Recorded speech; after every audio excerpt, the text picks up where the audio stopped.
Blessing, loved ones. Blessed loved ones. I am getting ready to do a transparent moment right quick. Zero filters, really, here.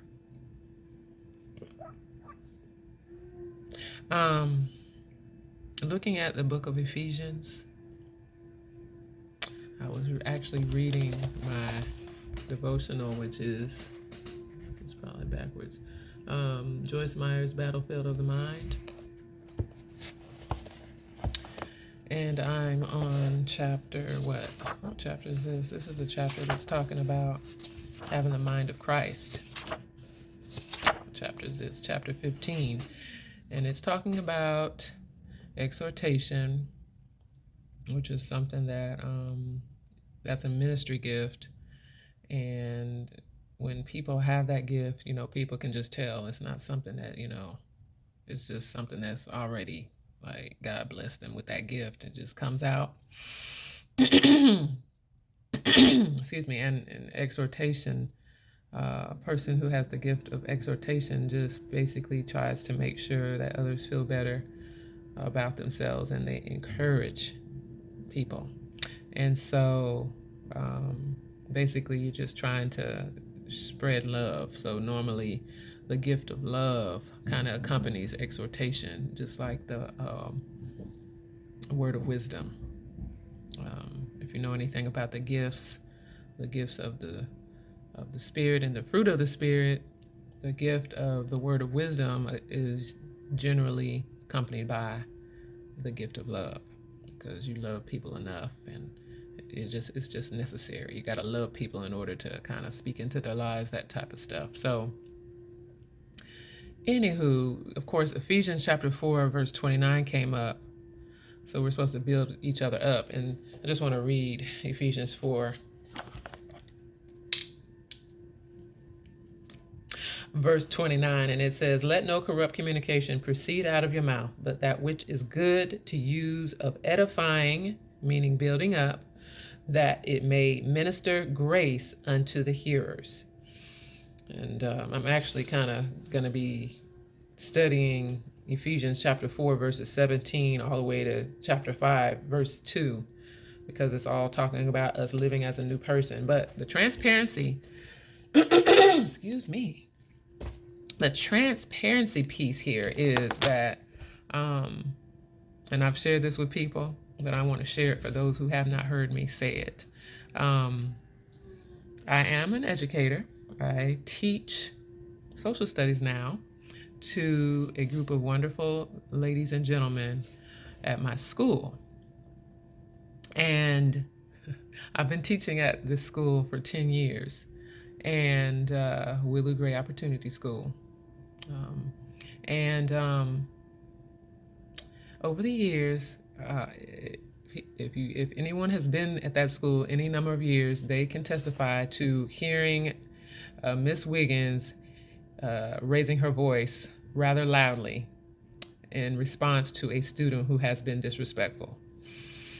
Pretty much zero tolerance for disrespect. So if a student is disrespectful, and usually I give them a little bit of grace, as a teacher, we kind of give them an opportunity to get it together. Like if they, break a rule, then we give them a warning. And I basically treat my students like they're my own children. So I might give them that mama look,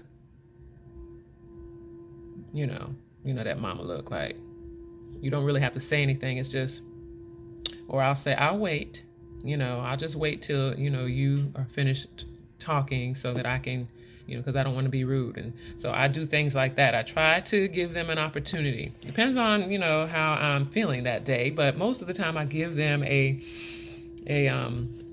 warning. But if they continue to be disrespectful, we have, discipline in place to where, okay, we have, a system in place. But sometimes it's just like, So making long story short, I have had the reputation of, occasionally, not an everyday thing, but an outburst and whether my door is open or closed, people around the entire school building can pretty much hear me. And it may be come to a surprise to some because I may seem so nice and sweet.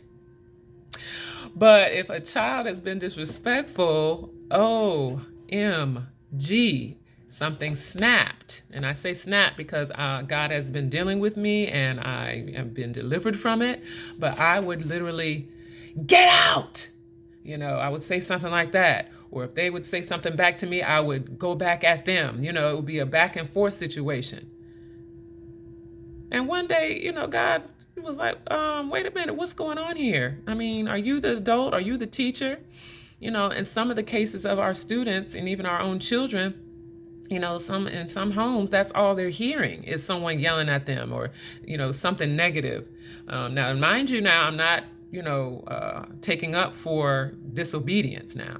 Now, you do need to, suffer consequences, but definitely not a teacher that you may love or trust, or in a place of trust, you yelling back at them, and going back and forth. If you've ever, come across a student, sometimes you have special needs or you'll have, students that are at risk or something, and that's not really the best, method.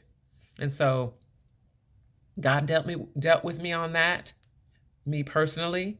So if God dealt with me on that, I need to be fixing that. That's something that he's not, because, he doesn't want us, messing up our relationships, and, we're supposed to be representing him. So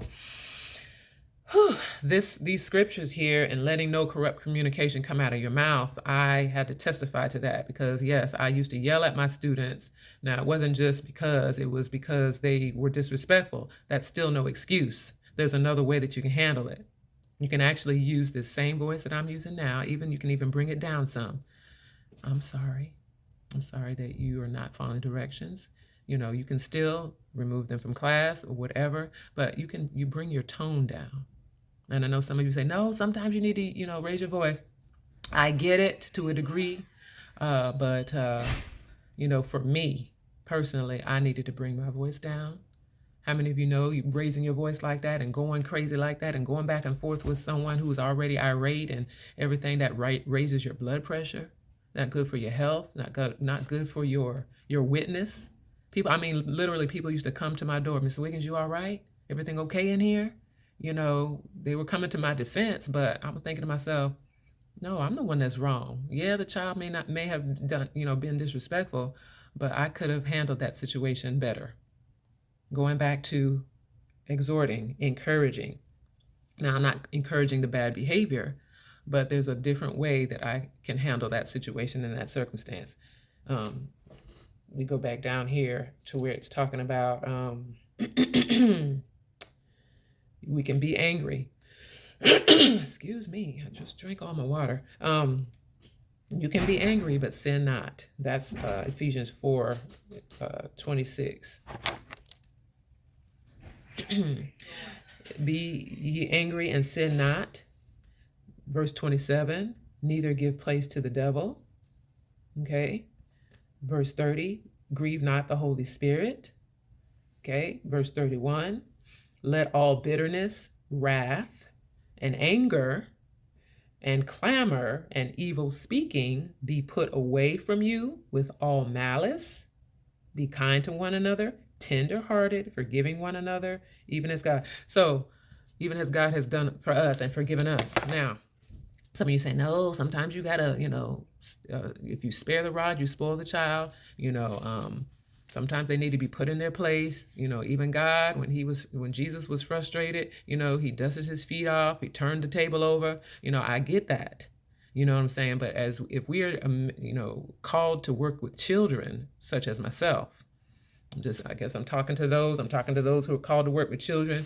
I'm talking to those who may have children or children in their lives. And we got to remember how we are ministering to them, and even to our family members. It doesn't have to be children. It can be, anyone we encounter. So I just want to say that, and share my testimony. And God is working with me on that. The last way that I was tested, Lord have mercy, is a student this cycle. So this year, a student had a reputation of, talking in class and, just, speaking when I'm speaking or speaking under his breath or whatever while I'm talking or teaching, I say, I'll wait. I'll wait, Mickey Mouse. We just call him Mickey Mouse. I'll wait for you to finish. I don't want to be rude, and that actually helps. It works. It works wonders. And my voice is just like it is. Now I'm not saying sometimes I don't raise my voice to maybe this octave or something like that. Now I'll wait, but it's different from being angry with it, and just being tearing them down. We're supposed to be building them up. Even if they've made a mistake and done something, there's ways that we can still build them up. There's ways that we can still, sow into their lives a different way. Like, wow, I did all that and she responded that way. So the situation, Mickey Mouse, he did something, and I said, do not do this. And so he said something, and I said, get out, or what did I say? And I yelled it, again. So, and he's like, Miss Wiggins, I was talking about blah, blah, blah. And immediately I stopped. I jumped to conclusions, because even though in the past he was a certain way, I assumed he did it again. I didn't give him the benefit of the doubt. I didn't listen first. I didn't, ask him, okay, what was that you just said? You know what I'm saying? So I definitely had to apologize to him. I heard him out, because sometimes children will lie, the students will lie, people will lie. So I thought about it, and he was telling the truth. So I apologized to him. I gave him a big hug. I let him know that I made a mistake. So that's important too. A lot of us as adults, we don't want to admit that, our mistakes or our wrongs either. So I just wanted to share that. Even though God has given me, a certain gift, and he has given me a passion to do something, I don't always get it right. But I'm asking God to help me. And I'm sharing this with you because, yes, it does happen, And so, we just, it is what it is, as they say. So I am just definitely loving you, and there's nothing you can do about it. Let us continue to love each other, encourage each other. And sometimes, like I tell my students, God tells us to love our neighbor. Okay, but we don't have to like what they're doing. And sometimes loving someone may mean to just close your mouth. It may also mean to step back and maybe step away for a particular, whatever given amount of time or season. Just don't say anything, or just wait for God to give you what to say, when to say it. Sometimes we can love someone from a distance, just being honest. So, but I love you close up. I love you. Please forgive all of this unfilteredness here, but that was something on my heart right quick. I didn't have time to go and get myself together. I pray that no one judges it, but if you do, I love you anyway. And there's nothing you can do about it. Have an amazing day.